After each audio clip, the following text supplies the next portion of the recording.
Hi everyone, this is Balázs from Racing Brick. The 10316 Lord of the Rings Rivendell set has been the biggest hit of the year so far.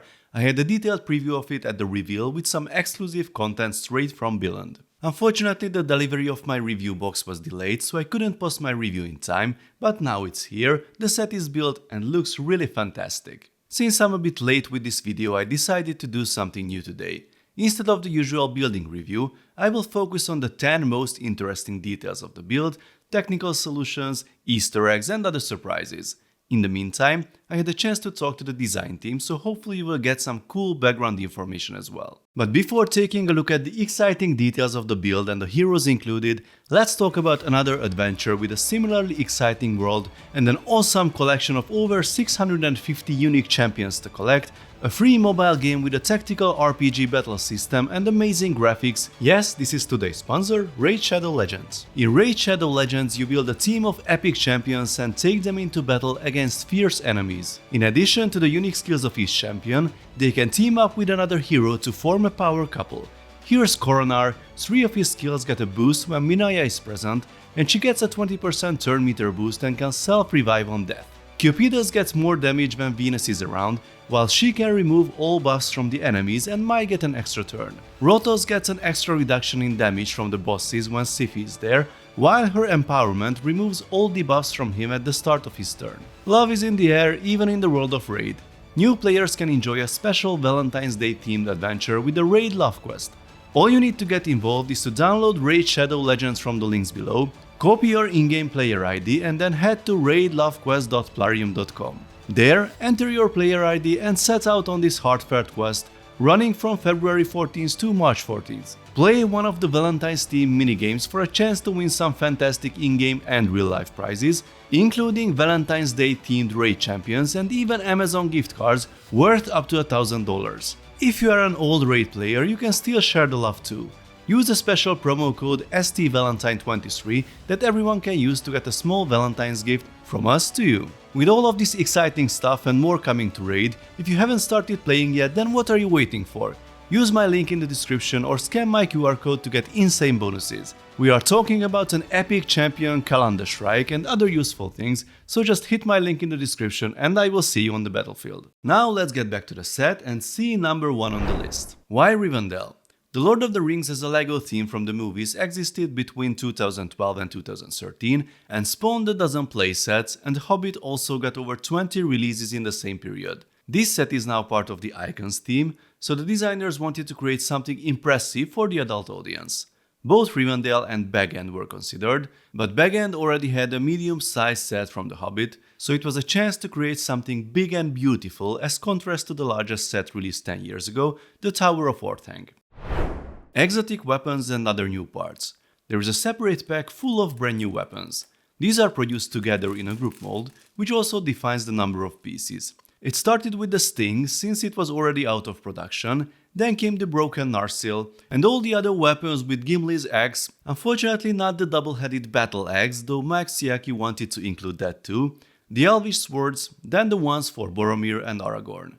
But the weapons aren't the only special parts with multiple samples in the set. We get not 1, not 2 or 3, but 4 rings. We get 3 different printed tiles for the floor, which may look a little complex at first glance. They are used in this whole area and in the middle of the council ring as well. This firm piece was also designed for the set. There are 34 included in the box. With the hollow stud, they can be attached like this or used upside down. There are many options. The magic of geometry. It's always a challenge to build complex circular objects out of LEGO bricks, and there are plenty of them in this set. But they also gave the designers a chance to flex their muscles and present us with some delightfully complicated structures, such as the base of the gazebo. Just take a look at this. Snod build in all 4 directions, perfectly aligned with the Technic structure, and the rest of the build isn't easy either. By the way, this was the most challenging part of the build to design, but the council, this part of the building or the tower were no walk in the park either. Bonus points for the roof and its attachment points. Prints versus stickers. There are a lot of special prints in the set, but we also get some stickers. Usually people complain about the stickers in 18+ sets, but the design work here is just amazing. We get murals with scenes like Isildur slicing the ring of Sauron's finger, a minifigure that was never actually produced, but I'm sure fans would love it. Maybe it's an Easter egg, who knows? The Mithril shirt given to Frodo by Bilbo is also a sticker tile, just like these maps here. Easter eggs and strange part usage. There are several Easter eggs and odd parts in the model. The most iconic one is probably the Eye of Sauron, which is hidden under the platform of the ring. When Gimli strikes the ring, it flashes before Frodo's eyes. You can replay that scene here. One of the last features added to the model was a hiding place for Sam under the tower behind the leaves, where he listens to the debate in the council. The best examples of the use of odd parts are the sausages and popsicles in the chairs at the council, the life rings and the fangs in the gazebo, cartwheel arches on the tower above the statues and sand green ones under the small roof, the glow-in-the-dark mushrooms, and the cupcakes and candles in the columns, 91 total in the model and only 4 used as candles. Tile madness. The roof is a beautiful work of art that gave the designers a lot of headaches. They first tried to rotate the entire roof by 45 degrees, and while this offered some exciting geometric solutions, it also presented many challenges.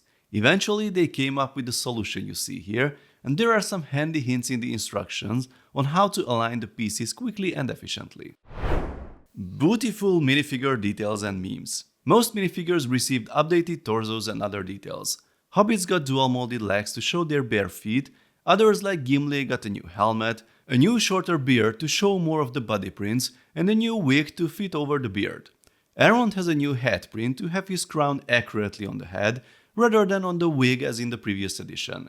Since the wig is the same for all elves, it had to be carefully designed to show Elrond's crown, but it shouldn't look odd on the other elves. There are many iconic alternate faces, like the fearsome look for Bilbo when he feels the power of the ring again, or that possessed look for Frodo, and the famous "one does not simply walk into Mordor" meme face for Boromir. There's another cool feature for the road minifigures and the hobbits so they can sit on the council.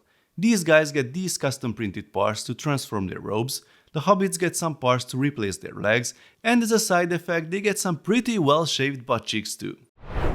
The watercolor debate.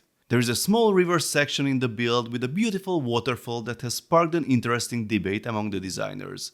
There was no question about the trans light blue tiles and the white pieces for the foam, but everyone had their own idea about the color of the plates that should go under the transparent pieces. They built about 10 solutions to compare and finally agreed on the teal version. Is it movie accurate? Can you see this setup in the movies? Well, yes and no. In the movie, there is no building with exactly the same setup, it's kind of a mixture of different scenes that we see there.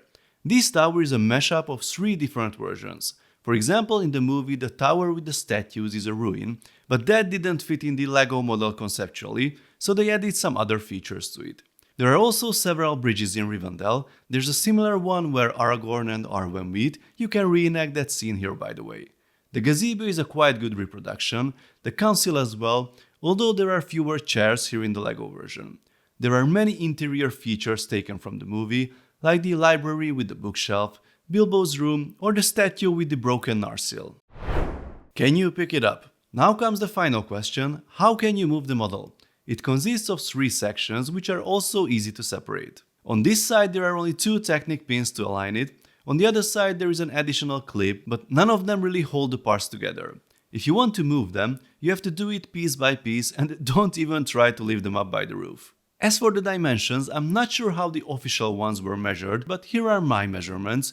This is the minimum depth you need to put the model on a shelf. Unfortunately, that means the popular IKEA Billy bookshelf is too shallow for the model. Even if you separate the sections like this, the door will be pushed out a few millimeters. But of course, if you have enough room for the display, it looks awesome. So folks, these were the 10 most interesting highlights of the set. Please let me know your thoughts in the comment section.